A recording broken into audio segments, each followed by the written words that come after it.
Bonjour. Vous êtes à Marseille dans le cadre du festival Musiques Interdites et vous vous produirez ici même sur la scène de l'Opéra de Marseille dans une création de Michel Pastor intitulée Fleurs du Mal.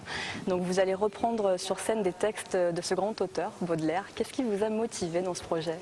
Le privilège unique de jouer quand même avec la plus grande chanteuse actuelle, Sandrine Piau, qui est la plus grande voix, une des plus grandes voix actuelles.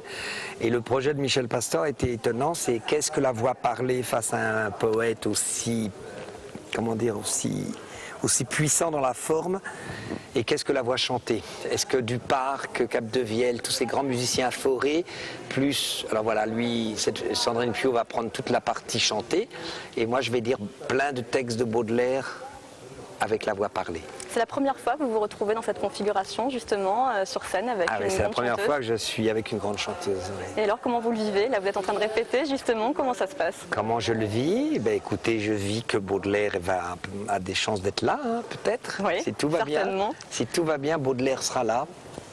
Et alors, justement, dites-nous ce qu'il représentait pour vous, ce qu'il représente encore aujourd'hui, Baudelaire. C'est quelque chose de racinien, Baudelaire. Rimbaud disait une très belle phrase sur Baudelaire, le premier vrai voyant, un vrai Dieu. Comme Baudelaire était un vrai Dieu, qu'est-ce qu'il représente? C'est la perfection de la forme, hein, presque à outrance. Donc les interprètes doivent faire attention à cet excès de forme, cette perfection. Bientôt nous plongerons dans les froids de ténèbres. J'ai longtemps habité sous de vastes portiques que les soleils marins teignaient de mille feux et que leurs grands piliers droits et majestueux rendaient pareil le soir aux grottes basaltiques. Toi, les Obispo, les Souchon, mon ami Goldman qui vit à Marseille et que je salue, que j'aime beaucoup. Quand une fois Goldman était venu me voir sur un spectacle sur La Fontaine et il m'avait dit cette phrase merveilleuse: comment on va faire pour écrire après ça? Dites-moi comment ça va se présenter sur scène. Donc Sandrine Piau, vous, la musique, les poèmes. Bah, tu viens de le résumer. Ouais, mais non, je veux que vous fassiez. Non, il n'y a pas mieux que ce qu'elle vient de faire. Elle sort de l'école du journaliste, elle est assez pointue. Elle a la robe blanche, elle a eu un énorme micro, donc le micro est très présent. Je suis pas très bronzée encore, vous remarquez. Vous êtes ravissante et très sympathique. Gentil, ouais, mais ce qu'elle a dit est parfait. Vous êtes vachement bien. Et je suis content. Vous ne pouvez pas mieux résumer ce qui va se passer que ce que vous avez dit. Bah tant mieux. Qu'est-ce que vous avez dit? J'ai dit des poèmes, de la musique. Attends, dis. Une chanteuse poèmes, lyrique, un grand acteur. Là j'en rajoute. Des poèmes. Oui, de Charles Baudelaire. Oui, des poèmes de Baudelaire. Les fleurs du mal de Charles Baudelaire. Grand poète aussi, lui.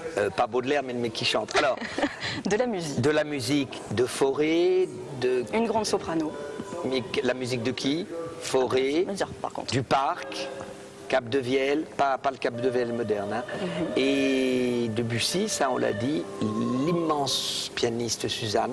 Oui, qui vous accompagne sur scène. Qui est une des plus grandes pianistes actuelles.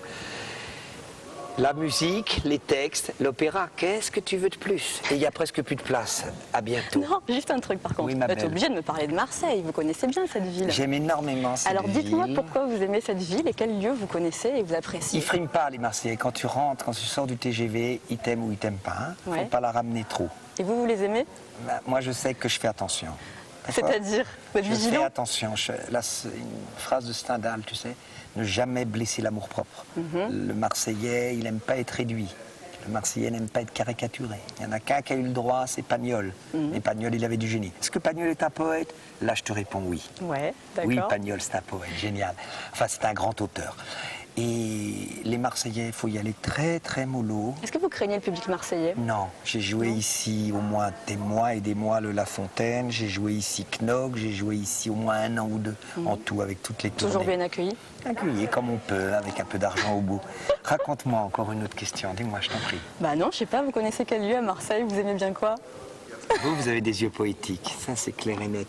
Qu'est-ce que j'aime à Marseille? Ouais, par exemple. Qu'est-ce que j'aime à Marseille? J'adore dîner au restaurant Le Petit Nice. Ah, Paseda, bien sûr, Gérald. C'est un très très remarquable, avec un caractère pas facile. Il y a un lieu magnifique. Mais il a du talent. Oui, une très bonne bouffe. Enfin, bouffe, faut pas dire bouffe, hein. Très bien, grande nourriture. Tu commences à hiérarchiser. Tu vois, c'est pareil, tu commences à hiérarchiser. Tu es dans un endroit énorme là. C'est magnifique, hein. Voilà. Fabuleux, cette scène de l'Opéra de Marseille. Mais il fait très chaud par contre, hein. Moi je trouve qu'on transpire beaucoup. Je vais te dire un poème pour toi. Il n'y a pas de clim, avec plaisir. Tu trouveras un poème de Baudelaire. Alexandre Alexandra, non? Tu trouveras au bout de 2 beaux seins bien lourds. Ce qui n'est pas ton cas. Non, pas du tout. Tu fais du 80, toi, maximum. Non, arrêtez, 83. À peine. Bon, allez, t'as du bonnet à 80 Poursuivez. max. Tu trouveras au bout de 2 beaux seins bien lourds de larges médailles de bronze. Et sous un ventre uni, doux comme du velours, bistré comme la peau d'un bonze, une riche toison qui vraiment est la sœur de cette énorme chevelure. Alors ça, c'est un poème de Baudelaire que j'ai passé il y a 40 ans chez mon prof Jean-Laurent Cochet et Odette Laure. Et comme j'ai voulu frimer, je suis passé en disant ça pour choquer les nanas, tu sais. Et j'ai pas assuré longtemps parce que les filles étaient pliées en deux, espèce de petit acteur qui arrive et qui dit « Tu trouveras au bout de 2 beaux seins bien... » Puis je jouais avec tout ce qu'il fallait pas faire, toi. « Tu trouveras au bout de 2 beaux seins bien lourds. » Alors que c'est tellement plus simple de dire « Tu trouveras au bout de 2 beaux seins bien lourds. » Ouais, il faut aller droit au but, quoi. Non, il faut les voir. Ouais, le ça. travail d'un Les acteur, c'est de imaginer. les voir. C'est ça qu'on va essayer de faire samedi soir, de faire voir ce que Baudelaire a provoqué dans son génie d'inspiration. J'ai longtemps habité sous de vastes portiques, que les soleils marins teignaient de 1000 feux, et que leurs grands piliers droits et majestueux rendaient pareil le soir aux grottes basaltiques. Marie, ma petite Marie. Allez, Et c'est là ciao. que je rappelle la date, donc samedi 10 juillet, sur cette scène, à l'Opéra de Marseille, Fleurs du Mal, Fabrice Non, Lecuyer. les fleurs du mal, pas fleurs du Mais il y a mal. écrit Fleurs du Mal sur le flyer. Ah ouais, désolé, hein. exactement. Donc, mais je connais les Fleurs du Mal. Très merci. peu de poitrine, mais ça c'est va. pas grave. Donc les Fleurs C'est du moi Mal. qui ai travaillé avec des femmes, mais Les vraiment Fleurs du Mal, rondes. le 10 juillet, sur la scène de l'Opéra, Sandrine Pio, Fabrice Lucchini ici présent, et puis le piano. Vous allez citer le piano. Suzanne. Suzanne, exactement. Merci Et beaucoup. Cette fille va faire une carrière. Ça va être la Daniela Lombroso de Marseille. J'ai la Lombroso. Mais t'aurais du bol, elle gagne plein de pognon.